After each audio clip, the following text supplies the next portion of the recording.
Alors bonjour tout le monde, j'espère que ça va bien. Alors j'ai le plaisir aujourd'hui de vous faire un shiur dont le titre est « Une vie sans rancœur ». C'est beau, non? C'est un programme. Une vie sans rancœur. Alors le Sefer Pelé Yoetz, qui est un livre très connu de conseils justement, alors il reconnaît. Il dit, il est vrai, il faut reconnaître que le fait d'en vouloir, la rancune, c'est un état naturel chez l'homme.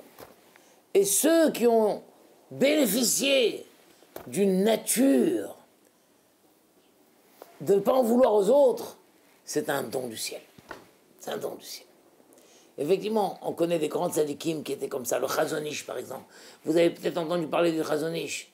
Le Chazon Ish, c'était extraordinaire. Combien de fois dans sa vie, on l'a contredit, on l'a insulté, on lui a fait de la peine. Il n'en voulait pas. Une fois, un élève a osé écrire et publier un feuillet dans lequel il contredisait une leçon du Chazon Ish.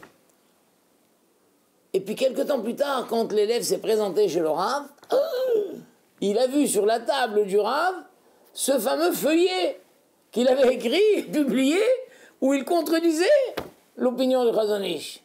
Alors il est devenu blême et il a dit « Rav, je m'excuse, j'aurais certainement dû d'abord en parler au Rav pour échanger nos idées avant de publier un tel feuillet. J'espère que le Rav ne m'en veut pas. » Alors le Chazon Ish lui a dit « Il est vrai que je devrais t'en vouloir.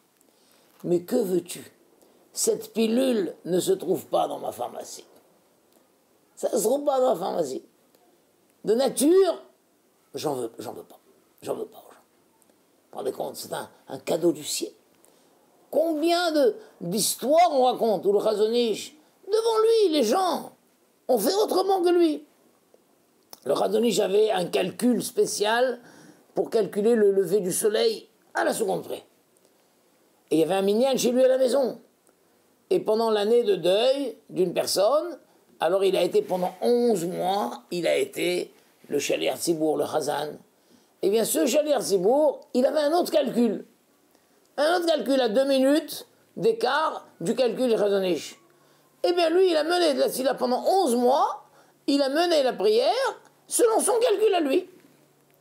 Et tout le monde voulait lui faire la remarque de dire, mais tu te trouves ici chez le Chazon Ish, et le Chazon Ish, il a un autre calcul que le tien, et respecte le calcul du Baal HaBayit.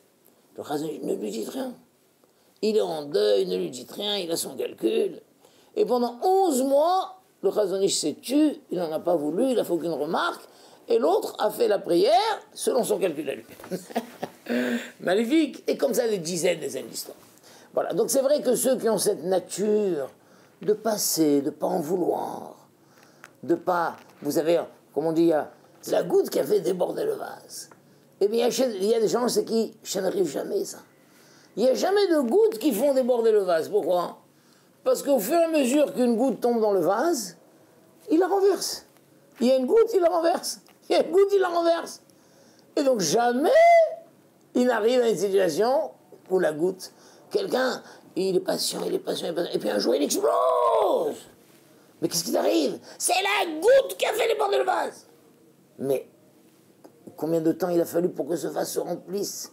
Vous imaginez un vase, remplir un vase avec des gouttes.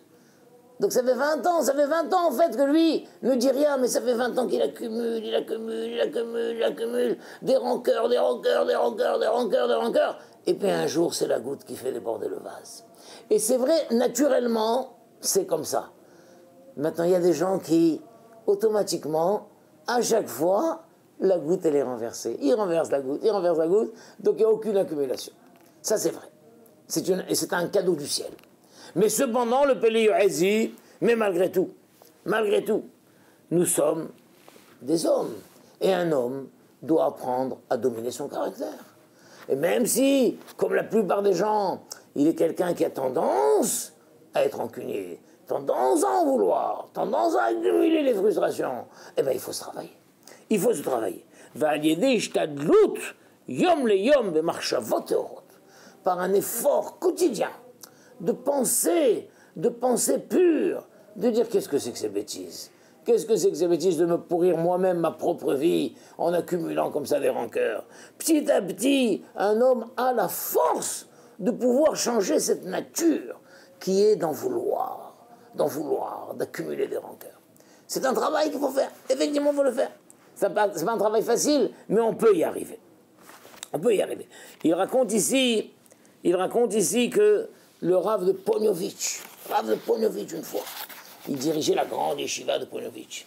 Alors évidemment, pour nourrir la yeshiva, il se servait chez un fournisseur. Et la yeshiva avait des dettes envers ce fournisseur. Et ça faisait déjà plusieurs semaines qu'il n'avait pas payé, donc l'ardoise s'allongeait. Eh bien, un jour, la femme de ce fournisseur a croisé le Rav dans la rue. Elle lui a dit « Mais ça veut dire quoi, ça? Vous croyez que je vais entretenir la yeshiva comme ça de manière indéfinie? Il faut immédiatement payer toutes vos dettes !» Et il a fait un scandale dans la rue. Dans la rue, il a pas envoyé une lettre, ils ne sont pas allés le voir dans le bureau, dans la rue. Ah, tout le monde était paralysé. Comment une femme ose comme ça attaquer le Rav en public? Elle a insulté. Vous savez ce que le Rav de Poniovitch a dit? Tu as bien fait, tu as bien fait. Tu as bien fait. Peut-être que la honte que tu m'imposes maintenant, par ce mérite-là, Hachem va peut-être envoyer de l'argent à la yeshiva pour qu'on puisse te payer cette dette. Voilà, peut-être que tu as bien fait de faire ce que tu as fait. Peut-être que tu as bien fait. Je vis maintenant un moment difficile où tu m'insultes devant tout le monde. Peut-être que par le mérite de cette honte que j'ai maintenant, Hachem aura pitié et nous enverra l'argent. Vous vous rendez compte comment réagit un grand homme devant une situation comme ça? Ni il a insulté, ni il a rendu l'insulte, ni il s'est défendu. Il a dit, tu as bien fait. Peut-être que par cette honte que je subis maintenant, Hachem nous enverra l'argent pour nourrir la yeshiva. C'est une histoire merveilleuse. Quand j'ai vu cette histoire, j'étais bouleversé. J'ai vu encore une autre histoire vraiment extraordinaire, où un rabbi, le rabbi Abaou, a dit, moi je pensais que j'étais arrivé au niveau d'en vouloir jamais à personne. Je me suis travaillé, effectivement j'ai eu plusieurs incidents, les gens m'ont contredit, m'ont offensé, je réussissais à pas en vouloir, Mais j'ai assisté une fois à une scène avec le rabbi Abba de Akko, et ce que j'ai assisté, je me suis dit, tiens, je suis encore loin. Le rabbi Abba était en train de faire un discours, et il avait dans ce temps-là, on n'avait pas de micro. Alors les rabbinim avaient souvent une voix faible, alors ils avaient un traducteur à côté qui, à voix haute, répétait la dracha du rabbi. Eh bien j'étais là. Le rabbi faisait son discours, et le traducteur, pas le traducteur, disons donc celui qui rapportait le discours, disait systématiquement autre chose. Donc le rabbi disait 2-3 phrases, maintenant il se retourne vers l'autre, qui répète, et le rabbi assiste, et l'autre dit autre chose. Et bien le rabbi continue son cours, et l'autre dit autre chose. Et le rabbi fait son cours, et l'autre dit autre chose. Et Rabbi Abaoul a dit, j'étais présent, et j'ai vu que le Rav Abba n'avait aucune colère contre son traducteur. Il faisait son cours, il faisait son cours. Si ça l'intéressait de dire autre chose, il dit, quand j'ai vu ça, il dit, moi j'aurais bouillonné. Mais enfin, tu transformes mon cours, c'est pas ce que j'ai dit. J'aurais bouillonné. J'ai vu que le Rav ne bouillonnait pas. Il a continué son cours et l'autre disait autre chose. Incroyable. Il faut savoir, le Chafetz Chaim nous dit une chose incroyable. Le Chafetz Chaim a dit, il faut savoir que quand arrive sur un homme une épreuve comme ça, où on l'a offensé en public, on l'a contredit, on fait autrement que ce qu'il veut, tout ça, tout un tas d'incidents, de situations qui peuvent créer une rancœur chez l'homme. Il faut savoir que c'est un incident qu'Hachem Yitbarach a envoyé à l'homme pour son bien. Pour son bien. Afin que par la contrariété qu'il a eue, la honte qu'il a eue, ça efface les fautes qu'il peut avoir commises. Incroyable. Et c'est pourquoi, si on vit une telle situation, il ne faut pas en être malheureux. Au contraire, il faut dire, oh, c'est dur. ce que je vis est dur, mais c'est bien. C'est bien. C'est une situation qui a été envoyée par Hachem pour effacer mes fautes. Vous vous rendez compte? Incroyable ça. Et il dit, c'est pourquoi ne pas en vouloir à l'autre. De la même manière qu'on n'en voudrait pas, le Chafetz Chaim dit, de la même manière qu'on n'en voudrait pas à quelqu'un qui, pour nous nettoyer une tache qu'on a eue sur la main, est obligé de verser de l'eau chaude, très chaude, pour frotter et enlever la tache. Ah, ça brûle! Ben oui, mais c'est la seule manière d'enlever cette graisse, cette tache de graisse qui est là. Est-ce qu'on va lui en vouloir? On ne lui en veut pas. Alors pareil. Vous vous rendez compte? Comme ça, c'est le conseil et la leçon que nous donne le Chafetz Chaim. Et effectivement, le Sefer Reshit Chochma nous dit, il faut savoir que quelqu'un qui a reçu une contrariété et qui n'a pas réagi et qui n'en veut pas à l'autre, alors c'est quelque chose de tellement grand qu'il bénéficie de cadeaux merveilleux. Le premier de tous, c'est qu'on lui efface toutes ses fautes. On lui efface toutes ses fautes. Après la grande souffrance qu'il vient d'avoir, et il n'a pas réagi, et il n'en veut pas, ça efface toutes ses fautes. 2, incroyable, Reshit Chochma dit, un tel homme qui réussit à se dominer et à effacer et ne pas accumuler de rancœur, il est sûr de ne jamais mourir d'une mort bizarre, par un attentat ou par un accident. Non, il finira un jour par mourir de sa mort naturelle, mais pas d'une mort spéciale, une mort bizarre. 3, il nous dit, un tel homme, lorsqu'il va prier Hachem, sa prière sera exaucée par Hachem. Hachem dit, je sais ce que tu as vécu, et tu as bien réagi. Qu'est-ce que tu as demandé? Ce que tu demandes, je te l'exauce. Plus que ça, il dit, un tel homme fait partie de ceux pour lesquels le monde tient encore. Le monde tient encore, parce qu'il y a des gens valeureux dans ce monde. Parmi eux, ceux qui savent se taire et recevoir la contrariété, ne pas rendre et ne pas garder non plus dans le cœur et effacer. Et il dit, et de toute façon, au-dessus de tout ça, un tel homme, on peut dire que la Shrina, elle est avec lui. Un tel homme, la Shrina est avec lui. Vous vous rendez compte? D'ailleurs, une fois, on a rencontré le Chafetz Chaim en train de pleurer. En train de pleurer. Et on lui a dit, Rav, qu'est-ce qui se passe? Pourquoi le Rav pleure? Il dit, parce que je viens de terminer le livre Reshit Chochma, qui a expliqué tous les bienfaits que reçoit celui qui a reçu une contrariété et qui sait ne pas réagir, qui sait ne pas garder de rancœur.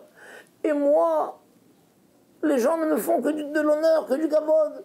Personne ne me fait de telles contrariétés. Donc pourquoi je pleure? Pourquoi dans le ciel on m'a privé d'un tel cadeau? Pourquoi on m'a privé d'un tel cadeau? Vous vous rendez compte? C'est des choses incroyables. Incroyable. La réaction de nos Chachamim. Le Sefer Haredim. Le Sefer Haredim dit, il ne faut pas à chaque fois montrer qu'on a compris.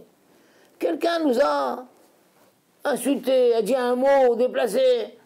Eh bien, des fois, on fera semblant qu'on l'a pas entendu. On l'a pas entendu. Il y a une réunion familiale, quelqu'un a sorti un mot vexant. Eh bien, ne dis pas qui a dit ça. Non, fais semblant que je n'ai pas entendu. Des fois, même si en face de toi, et tu as entendu, fais semblant que tu n'as pas compris. Tu n'as pas compris, tout le monde rigole. Tu n'as pas compris. Pas compris. Tu n'as pas compris. Tu n'es pas obligé de montrer que tu as compris. Tu n'es pas obligé de montrer que tu as entendu. Tu n'es pas obligé de montrer que tu as compris. Fais semblant que tu n'as pas entendu. Si tu as entendu, fais semblant que tu n'as pas compris. Et si vraiment, il y a vraiment rien à comprendre, rien à ne pas comprendre, disons, c'est tellement clair, alors, calmement, tu te dis, bon, j'ai dû fauter quelque chose dans le ciel et Akadosh Baruch Hu vient de m'effacer ma faute. Et c'est tout. Et passe à autre chose. Passe à autre chose, ne t'accroche pas, passe à autre chose. Le Petah Enaim, ce que la Mishnah dit, Velo matzati, la gouf tov mishtika. J'ai rien trouvé de mieux pour le corps, pour la santé, que le silence. Le silence, c'est la chose, c'est le médicament le meilleur. Le meilleur. Alors là-bas, le Barthénor a dit, de quel silence on parle, à quelle occasion? Il dit, Miché Shomeya Herpato Veshotek. Celui qui entend son offense et qui se tait, c'est le meilleur médicament. Il dit, j'ai rien trouvé de mieux pour la santé que se taire quand quelqu'un vient. Si au contraire tu réagis, c'est pas bon, ça fait monter la tension, c'est pas bon pour le cœur, c'est pas bon pour tout ça. Le meilleur médicament, tais-toi. Le corps se baisse, ça fait baisser la tension, et tout le cœur se calme, les palpitations se calment.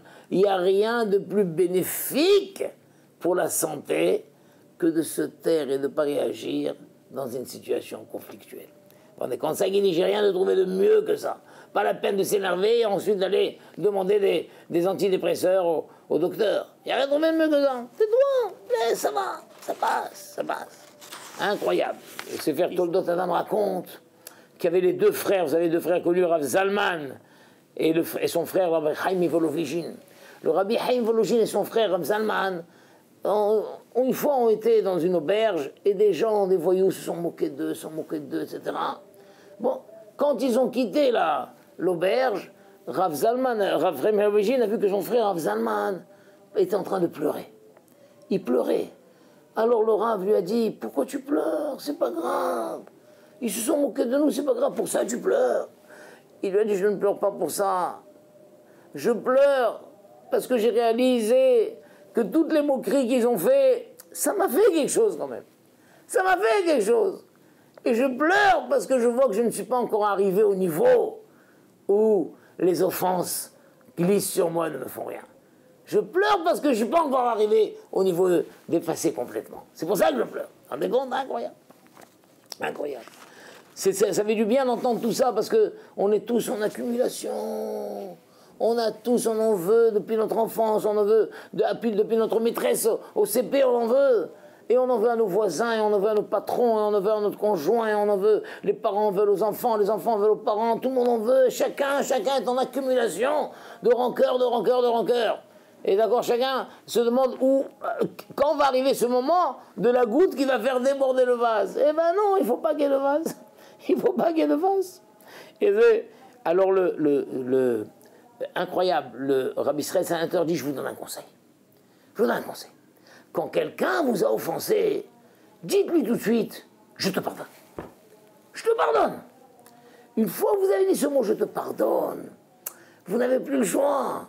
Il faut maintenant vous travailler pour pardonner réellement. Parce que si après, tu lui en veux quand même, tu te dis, c'est pas honnête. Je lui ai dit que je lui pardonne, mais en vrai, je lui pardonne pas. Alors lui, il va plus venir me demander pardon, puisque je lui ai dit que je pardonne. Ah non, c'est pas honnête. Alors tu te travailles jusqu'à arriver à le pardonner réellement. Vous vous rendez compte? Dis-lui, je te pardonne. Au contraire, la plupart des gens disent, non, je te pardonne pas. Je te pardonnerai jamais. Au contraire, dis, je te pardonne.